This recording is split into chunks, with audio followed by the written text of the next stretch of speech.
Hi everybody, thanks for stopping by. The next video is track cleaning. Very boring track cleaning. Every Tom, Dick and Harry's done a video on track cleaning. Just thought I'd do it, show you everybody how I do it, how I do my track cleaning. And also in this video I'm prepping these half straights. These 3 half straights here. Because on the back of these you've got tags on them on each rail, so you can solder wires onto them. As you can see, I've already used these once before my old layout. And these for jumper cables. And fit jumper cables on my layout with being so big. When your track's all brand new and it's all working fine, it's all nice and tight and everything's all working as it should, you don't get no voltage drops and everything all runs perfectly. You've got hours and hours of fun. But then when you get it to a point where you've had it on a while, where you've had it down a while, and you've done a few thousand laps on it, and it's in the same position all the time, and hot and cold get into it and things like that, the rails go all dirty and manky. Well, what happens then is that introduces resistance in your joints, so then you lose power between your straight pieces on your joints. So if you can build a layout with the least amount of track possible, the least amount of joints possible, then do so. With this video, so this is how I'm going to clean my track. I've done that rail, this top rail already, and that leaves those 3 rails to do. So you can see how I've done that, how I've done that. So what I do is I take the rails off the track. I don't mess about masking taping it or masking taping black off or anything like that. I just take rails off. And to take rails off, all you have to do is bend these tags up here. All these tags just bend up a little bit at a time.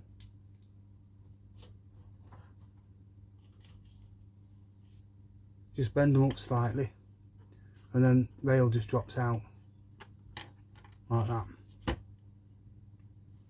So that's one I've polished,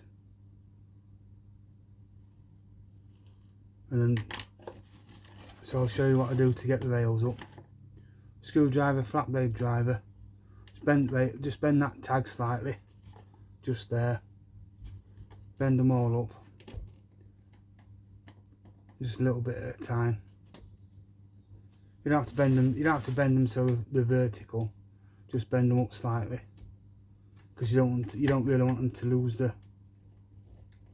You don't want to lose their the form, the bend round the track because they're curved.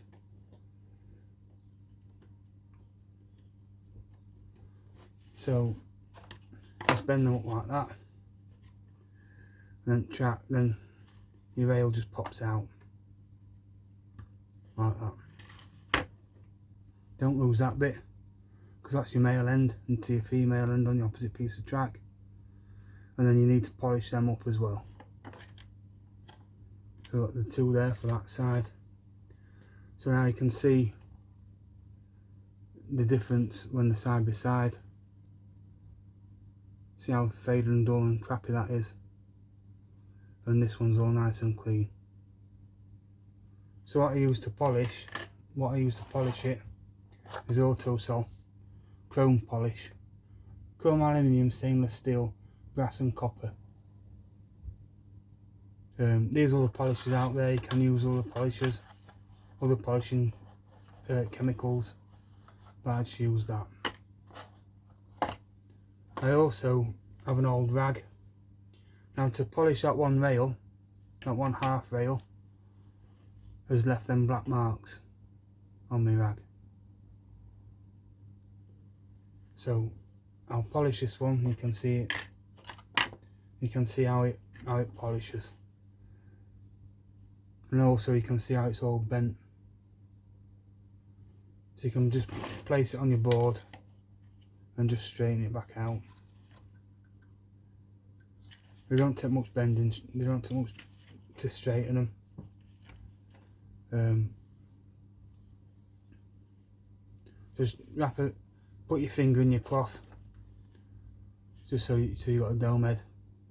Just wet you can wet your cloth a bit,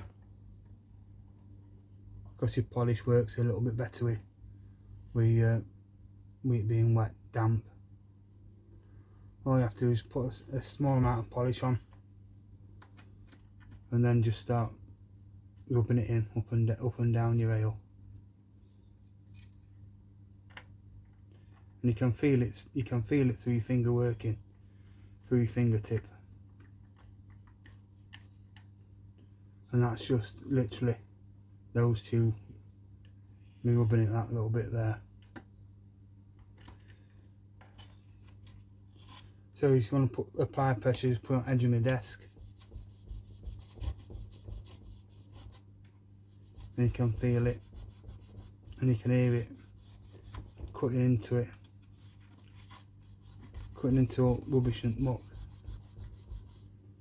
and you can see it moving up, look, to where that's where I've stopped rubbing.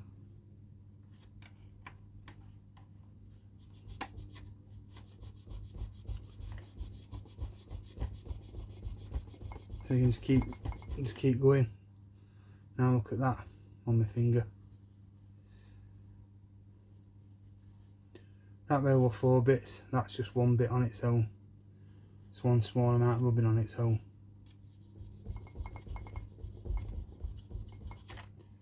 And the advantage of taking the rail out is it don't ruin your track, because the polish, the auto solid polish, goes into your track, goes into your surface, and then it's really hard to clean that surface off.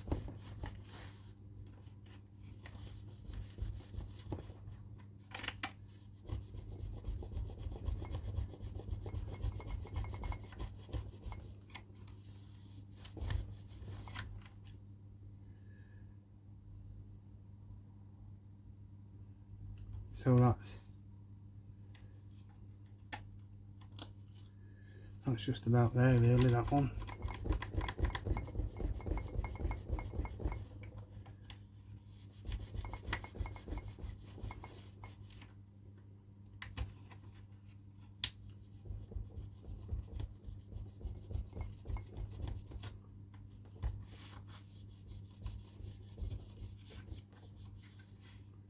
So that, the jumper cables video is going to be in a few weeks, I think.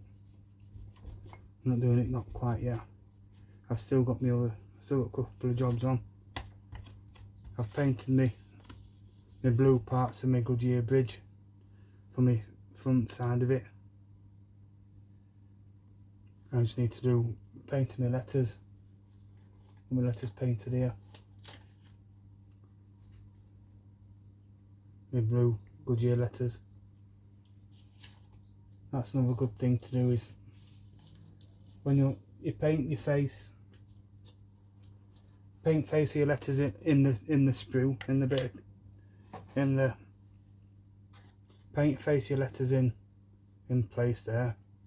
Pop them out, stick them on masking tape, so you're not chasing them all around your board, and then you can paint your edges. So that's that one done now. Quite pleased with that. The longer you leave it between polishing them, the longer it the harder it is to clean it all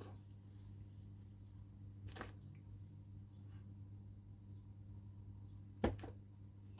The longer it's going to take to polish it. You can't polish it off you can't polish rust off, because if your rails are rusted, it's because the protective film on the rail has been scratched, and if that gets scratched off, then it's just bare steel underneath. So when you're on bare steel underneath, all your damp and moisture and that gets into your steel, and totally rots it away. So don't use that, like I got told to use a track rubber from Model Railways, what them guys use for track rubbers. I use that, scratched all the surface off the rails and that can track up. And Scalextric track is quite cheap to buy it as a bundle in a box, like a few packs together. But you're gonna end up with, if you do that every time you need clean track, you're gonna end up with mountains and mountains of track all not needed.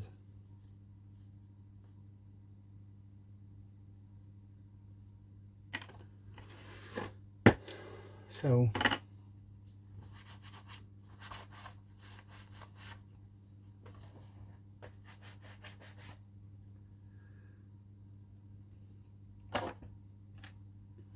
that's your track where you out your rails in. So what I'm doing now is just bob that back in.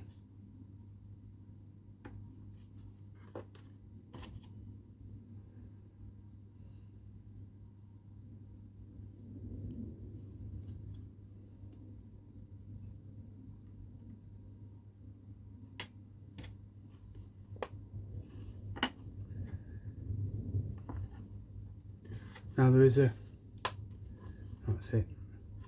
There is a channel, a gap down there. Look,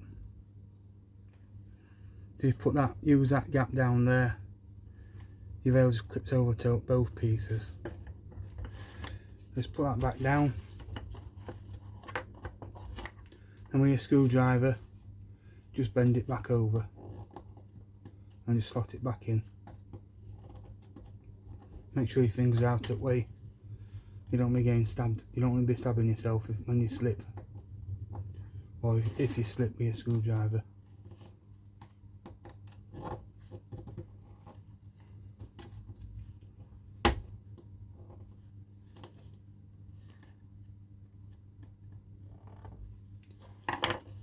So at the end of your rail, you've got this little tag here at the very end, just there. That one on the female end, I want to make sure it's nice and tight, so that when you push the track together,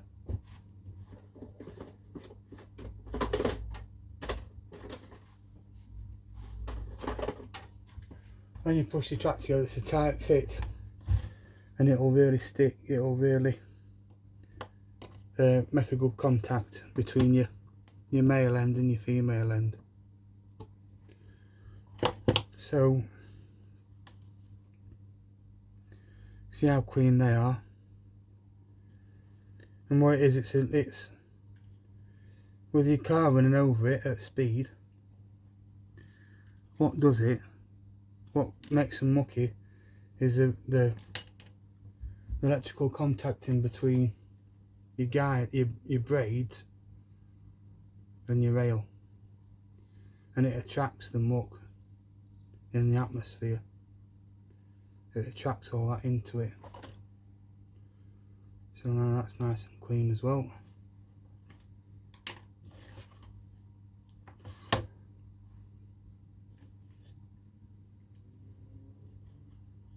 And if you've got a lot of track like I have, it is a pain to be cleaning it up like this.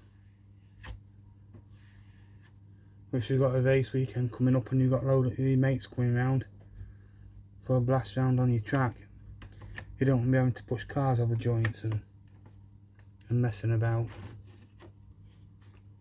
You want it to work flawlessly and seamlessly.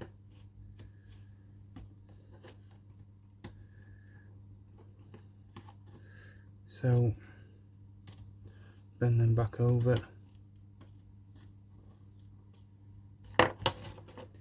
And then just use long nose pliers. You can just wrap that over end like that.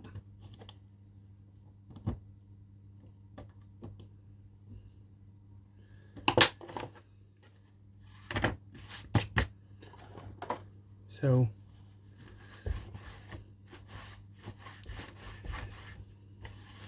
that's how you clean your track. You can see here these little brown marks, that's where I've used auto sole before without taking rails out, and that's what it leaves when you don't take rails out. So you can see from track 2 to track 1, massive difference there in how tarnished it is. And then you've got all that muck on there. So when you come to join your rails, your track together now tighten that up. That clips in, you've got to force it in. See how the bottom one went in right easy, and this top one didn't go in very well. You can see there again, look, from these two rails to these rails, how dirty and how clean. And that's it really for cleaning. So what I'll do is, tonight when I'm watching telly, I'll take a load of rails off, go and clean a load of rails, put them back on, and then you can do the same with corners, with corner pieces. They're fastened down exactly the same way. So all you have to do with corner pieces is just lift the tag up, just bend it, get your screwdriver and just tweak, just ease it up nice and steady like that. And once you've eased it up, that'll come off. And that'll just drop out. In fact, it's already going there.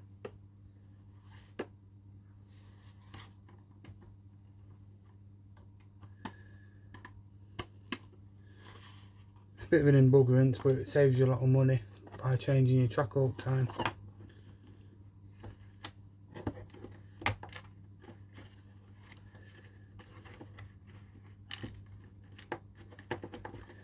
And this piece of track here, I've had this bend. It has been messing me about a bit on the track. In winter, when track's cold and it's contracted and it's short, it does, the joints get loose.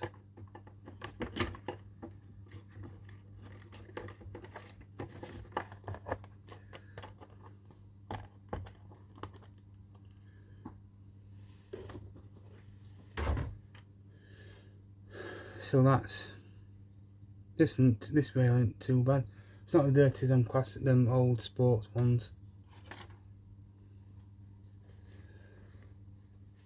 So same again, I've got a brand new tube of salt of auto salt.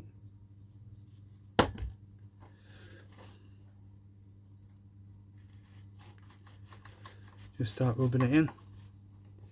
You can leave it to soak as well. You leave it on, let chemical reaction arise. I mean, look at that. I've only rubbed it down from top to bottom.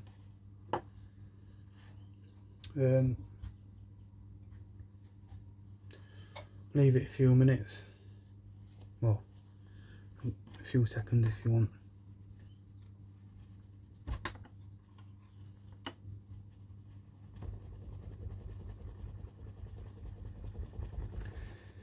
The more force you put into it, the cleaner it's going to get.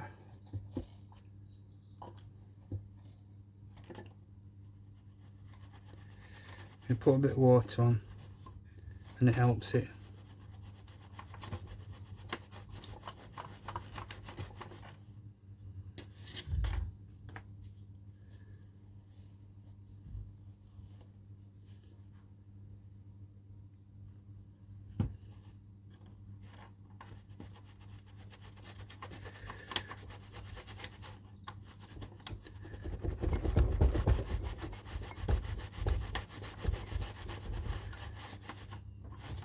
And with this bend, it's going to be a bit trickier because you can't put it on the edge of your board. and put pressure on it to clean it off. Look at that. That's absolutely minging.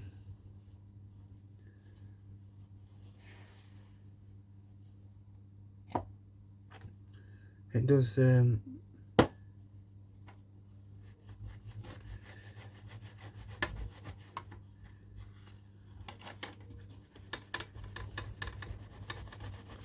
take some doing these bends.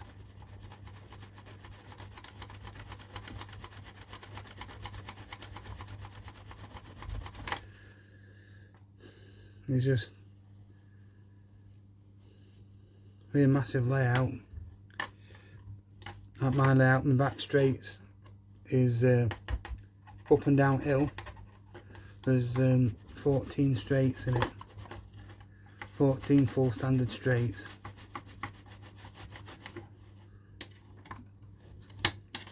So when they all need cleaning.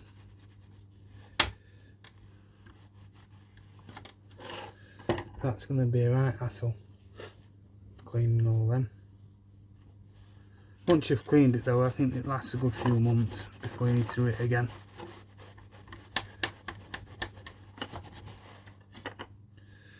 Well, look at that now. Just with that.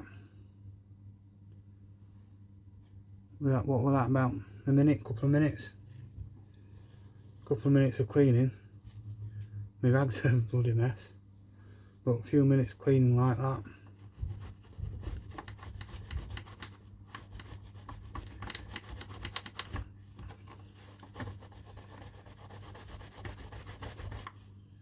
And that's ideal.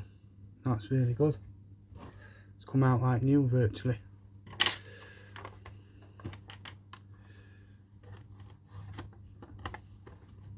With that and that. This end still needs some doing. The difference in them. Big difference. That's another one for me to do. Right, so the next part of this video is going to be making my own track. I'll show you what I want to do, what I'm going to do today. Just get a screwdriver. Mutt's in here again. Right, you see this piece of track here I've cut there to there. Nice big gap here. When I made this layout last year, that gap weren't there. When we're saying about expanding and contracting, that's what it is. I made it to fit the gap, cut it, fitted it. And now it's contracted in winter. Now it's cool. You can see on this piece with auto sew, all that line in there, look. That's all with auto sew. And you can see this. I've already cleaned this one once with a bit of polishing gap. So what I'm going to do is, I'm going to change that. I'm going to sort that gap out.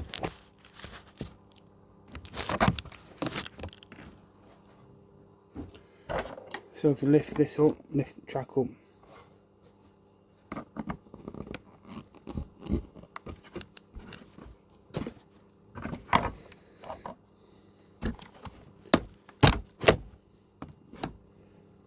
Like so. And then I can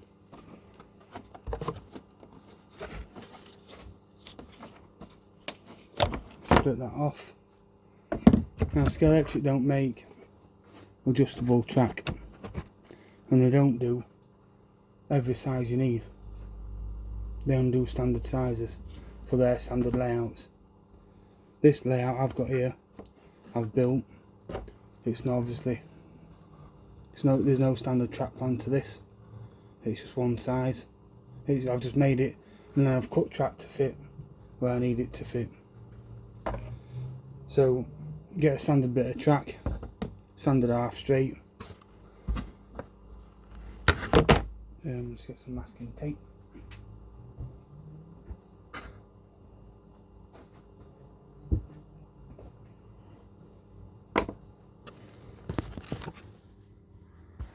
There's Bob phone up here.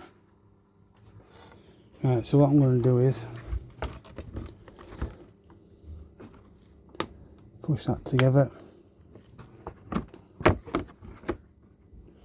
and just overlap it so I can see here where my finger is, where I need that to be.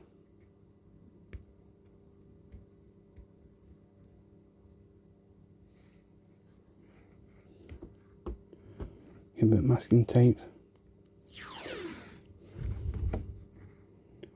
Put that across. Now you can use any masking tape for this. Just put tape across roughly where I want it to be.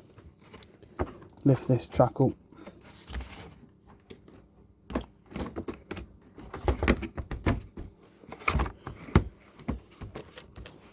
Drop that piece over the top.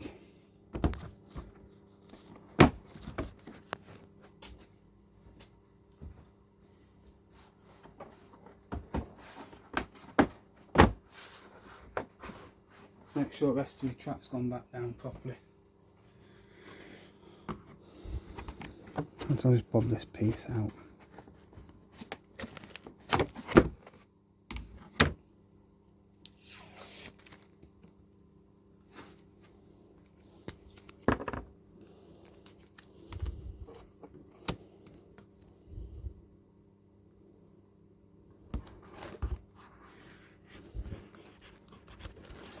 Take another bit over the top.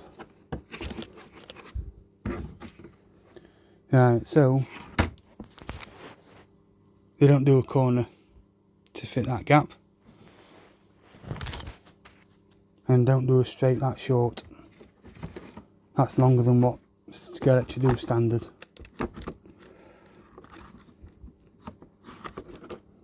So I'll just clip that back in, line that back up there.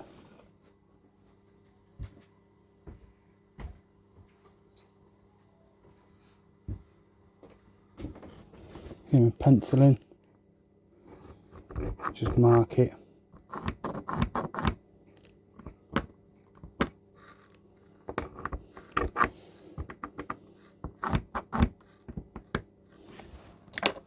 So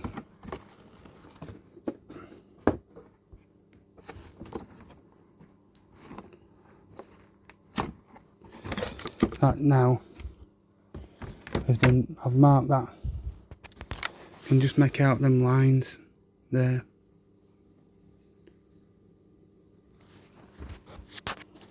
I can see it better on me.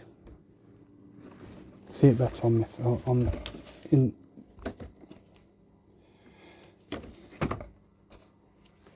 Right.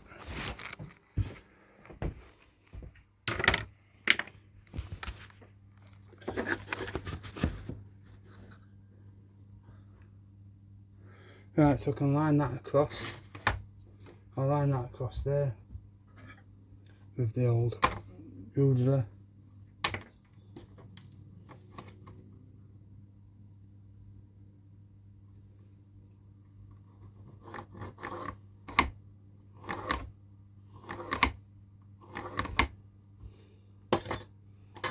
That's my line, just here. So what I'll do now is get my old piece,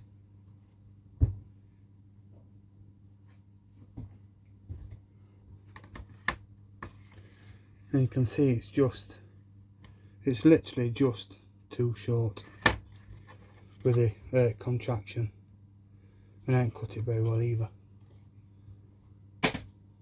So I'll cut that on my bandsaw. I've got a very fine, like an hacksaw fine tooth bandsaw. I think it's 48 TPI, 48 teeth per inch.